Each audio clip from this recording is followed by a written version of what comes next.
Framework for governance, risk, and compliance. To support effective governance and compliance, the implementation of risk management policies and procedures required following. Explanation of why needed. Employee who understand why policy and procedures needed are most likely to accept and comply with its content. Risk management principles should be integrated with the organization values. Roles and responsibilities. People to whom a policy or procedure apply should understand their roles and responsibilities in relation to execution of the policy or procedure. Board and senior management support. They should lead from the front and should make clear in their words and deeds that every risk management policy and procedure is important. They should take steps for compliance and remind others to follow. Sanction for non-compliance. Employees shall be reminded about the importance of compliance and sanctions reminded about the importance of and sanction for non-compliance. Things might be written or verbal or poor performance review, the withholding bonus or promotion, suspension, ultimately dismissal. Communication and training. Employee need to be informed when policy or procedure introduced and updated. Access to be given for the policy or procedure like web portal. Training on how to comply with the policy or procedure can help increase compliance. If they don't understand policy or procedure, they can accidentally take decisions or action lead to non-compliance. Determining and implementing an effective risk appetite framework. From governance and compliance perspective, uh, employees should understand the risk that may be taken and any limits to the level of risk exposure. The risk that should not be taken where practicable, for example, health and safety or pollution risk, or management's role and committee that have authority to waive limits or take risk outside the appetite when risk support objectives. Components for effective compliance management framework should ensure compliance with organizational internal policies and procedure, compliance with applicable laws and regulations, compliance with standard guidelines, code of conduct that organization has chosen.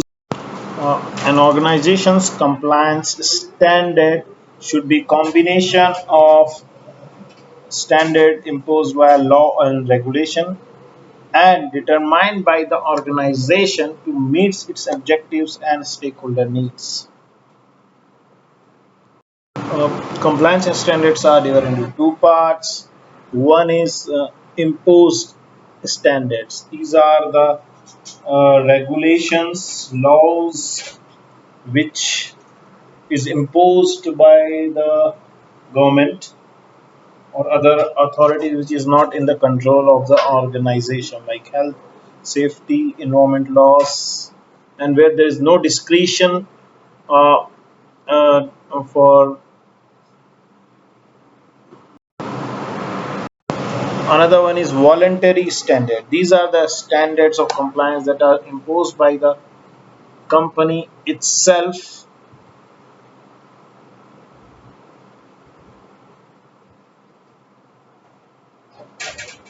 and there is much more degree of discretion allowed for these kind of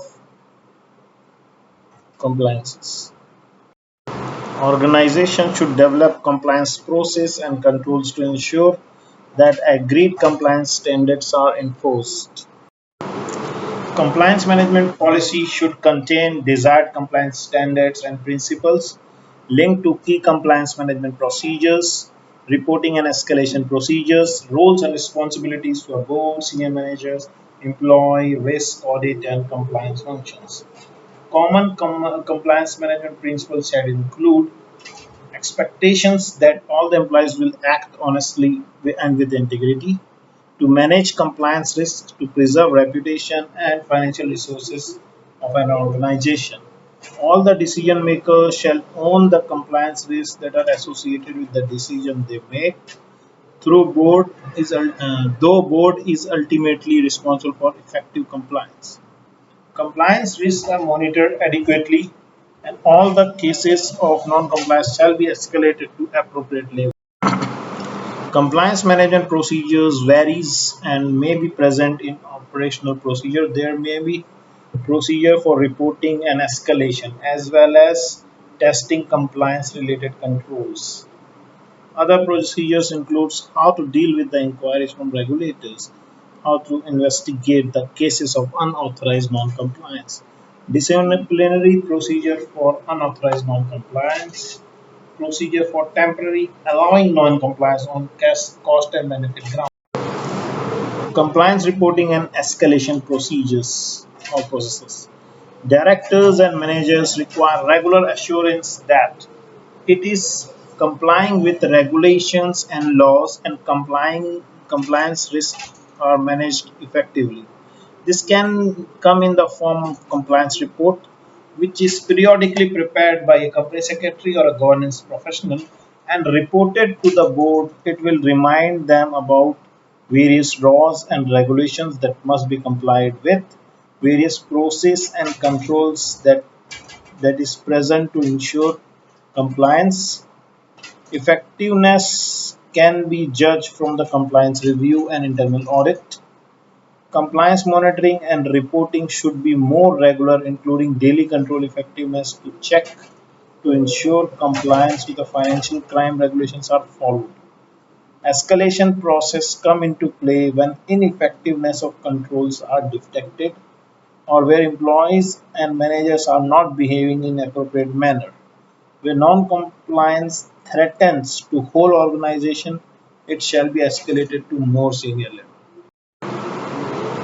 Compliance training and communication. Employees may require training to understand importance of complying with all applicable laws and regulations and help them to operate the relevant control effectiveness. Training can be provided in-house or by external agencies. Regular compliance-oriented communication can be supplement formal training. Compliance management and internal controls are closely related. Compliance viewed as an important part of internal control. Risk-based compliance is based on the principle that higher the degree of compliance, more compliance management resources to be required. This includes laws and regulations that could result in criminal sanctions or enforcement actions that might affect the achievement of organization's objective. It will require an assessment of compliance risk. This involves identifying and evaluating the probability and impact of various adverse compliance scenarios. This may include more frequent control effectiveness, monitoring and compliance review, and internal audits. Roles and responsibilities related to compliance. It will vary according to the organization size, sector, complexity, and are as follows. Compliance first, compliance function. Compliance function exists.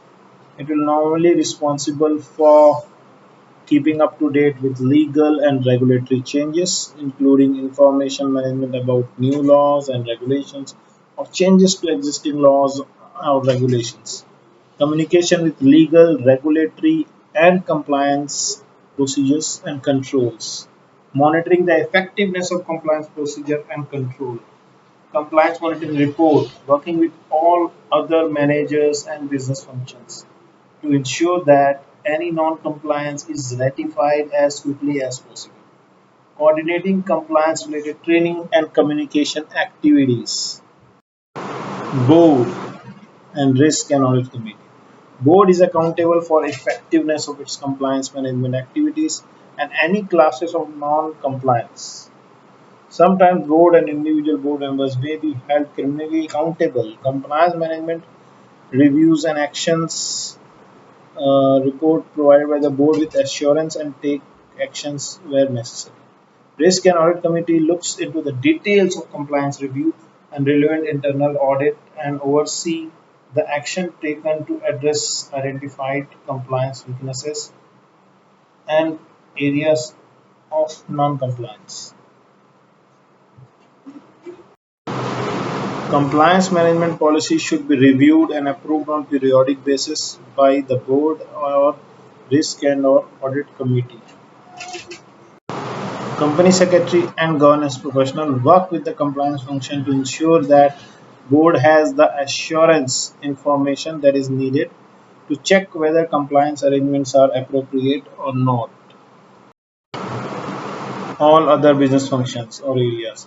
All employees and contractors have personal responsibility to comply with relevant laws and regulations.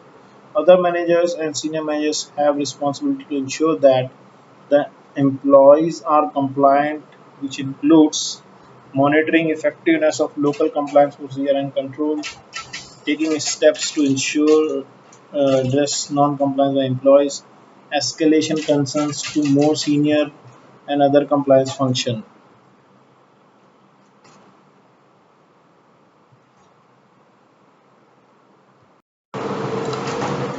Governance structure for risk management. Organizations having formal risk management framework will have governance arrangement to ensure its effectiveness, review, and periodical updates. Governance structure vary according to the size and complexity of the organization structures and operations. Company secretary and governance professional will support this activity for organization having audit or risk and audit committee. Governance may be delegated to these committees. More formal governance structure for risk management used in large and complex sectors such as financial sector, which includes three-line defense and five-line of assurance. Three-line defense. Most financial service organizations include this approach and segregate the roles and responsibility to avoid conflict of interest. However, these lines need to be communicate uh, with each other on regular basis and work together.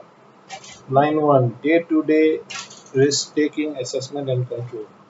These are the frontline decision makers or look after the day-to-day operations and must ensure that the decisions are consistent with organization strategies and risk management objectives. Line 2 is oversight or risk management. Responsibility for design and implementation of risk management framework and risk reporting to senior or board level. Effectiveness and line 3 is effectiveness. In this, decisions are consistent. In this line, ensure that decisions are consistent with organization's objectives. Any weakness in the design or implementation framework are detected and corrected, including any control failures or inappropriate risk taking. Five lines of assurance. This promotes rather than defending as as it risk exposure brings gain as well as losses. Effective risk management governance is much about taking risks as they are assessed and controlled. It's about more explicit role of the board and executive directors. So it includes, first line. It is work unit, business unit, function, or department manager. These are the respective functions who looks after the department activities. Line 2 is specialist unit such as risk function, compliance function, company secretary or governance or professional who make sure that risk managements are in compliance with strategy and objectives. Line 3 is internal audit. It look after the effectiveness of the policies and procedures and risk controls are working effectively. Line 4 CEO, Managing Director, and other senior directors. These are the executive body or directors who looks after the day-to-day operations of the organization and will look after the risk management to see whether they are complying as per the objective and strategy of the organization. Now, the last and the fifth line is board of directors or trustee. These are the ultimate responsible people who has ultimate or prime responsibility for risk management, and they look after the overall operations of the organization, whether they are going as per the organization strategy and objectives. The role of board in terms of governance. Both are responsible for determining the nature and extent of principal risk the company or organization is willing to take. They maintain sound risk management and internal control framework. They should provide entrepreneurial leadership within the framework of effective controls that enable risks to be assessed and managed. Non-executive directors satisfy themselves that financial controls and organization-wide risk management are robust and defensible. They set up audit committee to review the internal financial control and also risk management framework in absence of risk committee. On the topic governance, risk management, and compliance management. These are interrelated sub-elements of an organization's wide management framework. If these elements are not integrated or controlled, the problem